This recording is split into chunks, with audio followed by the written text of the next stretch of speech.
আলাইকুম।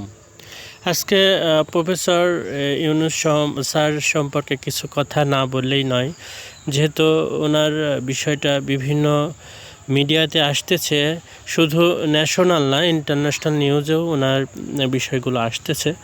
তো আজকে নেচারের ওনার বিবৃতি নিয়ে এবং ওনার বিষয় নিয়ে একটা নিবন্ধ প্রকাশিত হয়েছে, সেটাই নিয়ে একটু কথা বলবো আর কি।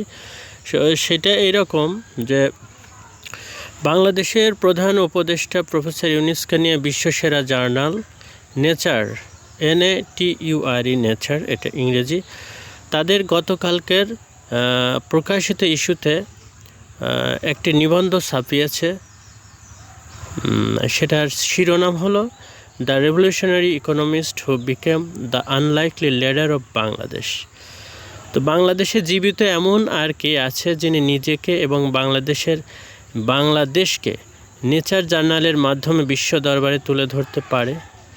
আমার মনে হয় না এই মুহূর্তে জীবন্ত কিংবদন্তি যদি বলি, ডক্টর মোহাম্মদ ইউনুস ছাড়া দ্বিতীয় কেউ এইটা করতে পারেনি, আর ভবিষ্যতে পারবে কি না সেটা সুদূর পরাহত।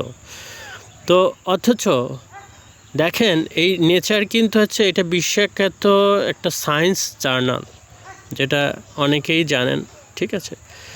তো আমি যেটা বলবো, যেটা এই সমস্ত জায়গায় নিজেকে অবস্থান করে নেওয়া, নিজের অবস্থানকে এক্সপ্রেস করা, প্রকাশ করা, এটা সব মানুষের পক্ষে সম্ভব নয়।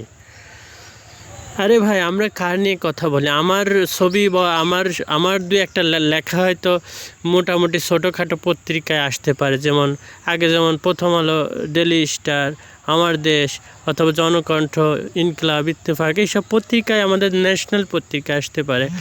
কিন্তু যারা পত্রিকার হেডিং হন, পত্রিকা যাদের নিয়ে লেখে, সেই পর্যায়ে যেতে গেলে কতটুকু মেধা দরকার? তাহলে আমরা যে তাদেরকে নিয়ে সমালোচনা করি, আসলে কি আমরা সমালোচনাকারীর যোগ্য বা যোগ্যতা রাখি কিনা, সেটা আমার কাছে যথেষ্ট প্রশ্নের দাবিদার রাখে। তো দেখেন, আমি হেডিংটা আবার বলছি, the revolutionary economist who became the unlikely leader of Bangladesh. অথচ এই মানুষটিকে আমরা যতভাবে ডিসক্রেডিট করা যায় আমরা করে যাচ্ছি। তাকে লিডার দিয়েছে, বাংলাদেশের লিডার, তিনি আসে নাই, তাকে আনা হয়েছে, ঠিক আছে? তাকে যতটা অসম্মান পারা যায় আমরা করছি, কারণ আমাদের কাজই তো মানুষকে নিচে নামানো। অর্থাৎ একটা মানুষ, সে আসলে যদি ভালো কাজও করে, আমরা বাংলাদেশে আমাদের এটা মনে হয় আমাদের সংস্কৃতি এটা হয়ে গেছে যে একটা মানুষ যদি ভালো করে তাকে নিচে টেনে হেঁচড়ে নামাইতে হবে। অনেকে বলে যে আমাদের জাতীয় খেলা যে হাডুডু, সেটা আরেকজনকে টেনে আনা, এরকম একটা ব্যাপার আর কি। এটা কেন জাতীয় খেলা হলে সেটা আমার মাথায় ধরে না। যাই হোক, এটা অন্য প্রসঙ্গ। এখন আসি যে দেখেন, ইউনুস সম্পর্কে বেশ কিছু কথা বলি, যে এই মানুষটাকে আমরা যতটা অসম্মান করি, কিভাবে অসম্মান করি দেখেন। আগের সরকার 2 শতাধিক মামলা দিয়ে তাকে হয়রানি করেছে, 1 নম্বর পয়েন্ট। যে দেশে চোর বাটপারেরা রাজকীয় সম্মান পাইতো, সেই দেশে ইউনুসের মতো মানুষ নানা রকম নিষ্পেষিত হয়েছে। জুলাই অভ্যুত্থান যদি না হতো, খুব সম্ভবত কি হতো, ইউনুস সাহেব আজ 83 বছর বয়সে জেলে পচে মারা যেতেন। আর আমরা কি হতাম? আমরা 5ই আগস্ট যদি শেখ হাসিনা পালিয়ে এনে যেত, তাহলে আমরাও শেষ হয়ে যেতাম, কারণ আমরা তো আন্দোলনে ছিলাম। উনি যদি দেশ ত্যাগ না করতেন, তাহলে আমাদের কপালেও শনি ছিল। তো বিষয় হচ্ছে কি, যেই দেশে কি বলে জ্ঞানীর কদর নাই, সেই দেশে জ্ঞানী জন্ম নিতে পারে না বা জন্ম নিতে দেওয়া হয় না।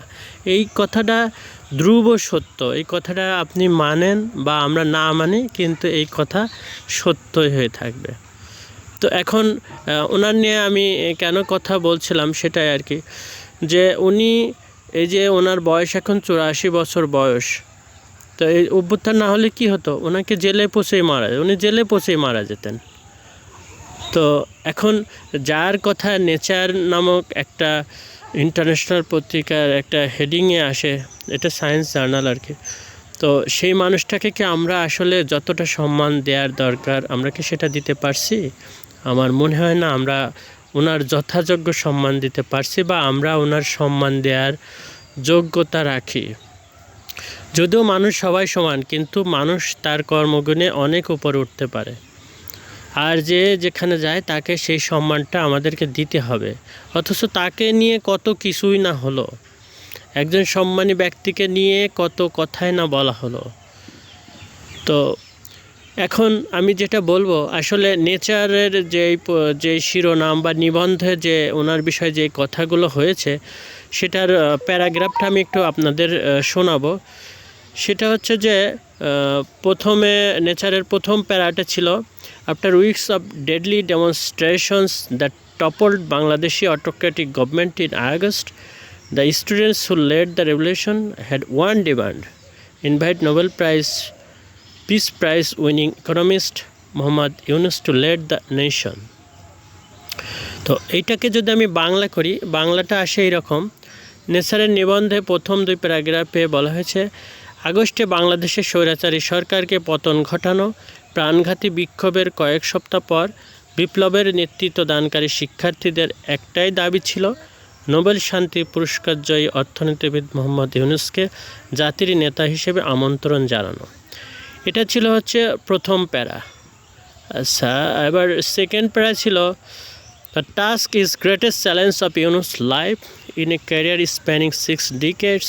He's made a name for himself by testing ideas to fight poverty, using research to inform decisions, and understanding systems from first principles is at the core of how Yunus solves problems, say those who know him. He is in his 80s but has energy, physical and mental health.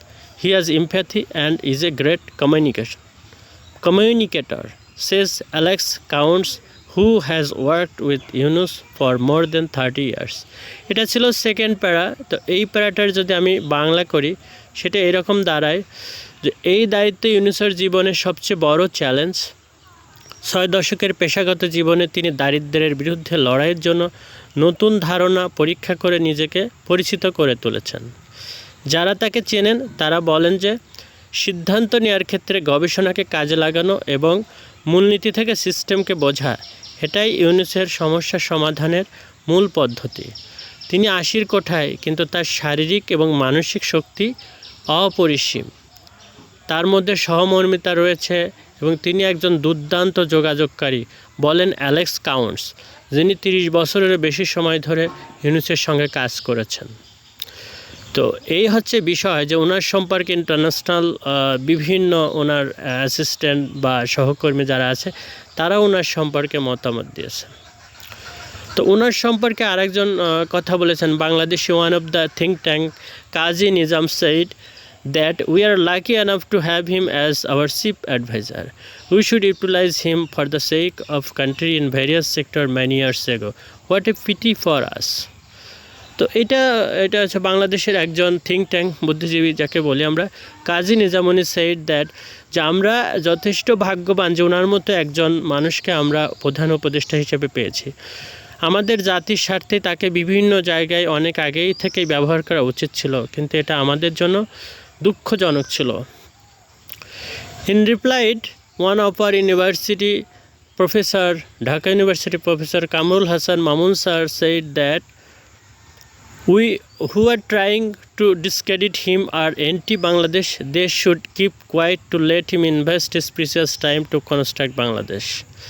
তো এই প্রশ্নের অ্যান্সারে উনি বলেছেন, Kamrul Hasan Mamun sir বলেছেন যে যারা ওনাকে অসম্মান করার জন্য কাজ করে তারা হচ্ছে এন্টি বাংলাদেশ, অর্থাৎ তারা বাংলাদেশের উন্নয়ন চায় না। তাদেরকে চুপ থাকা উচিত এবং তাদের সে মূল্যবান সময়গুলো বাংলাদেশ গঠনে সময় দেওয়া উচিত। এই কথাটা বলেছেন আমাদের কামরুল হাসান মামুন স্যার। তো এই হচ্ছে বিষয়। আসলে আমরা অনেক কিছুই না বুঝে করে ফেলি, আর সম্মানিত যে তাকে অবশ্যই সম্মান দিতে হয়। কেউ যদি সম্মান না দেয় তাহলে কি হলো দেখতেই পারলেন, 5ই আগস্টে কী ঘটলো। উনি কি সম্মানিত যে ছিল তাকে কি সম্মান করেছেন? আমার মনে হয় না সম্মান করেছেন। তো এটাই ছিল আমার কথা। এই সবাই ভালো থাকবেন, সুস্থ থাকবেন, আমার জন্য দোয়া করবেন। আসসালামু আলাইকুম ওয়া রাহমাতুল্লাহি ওয়া বারাকাতুহু।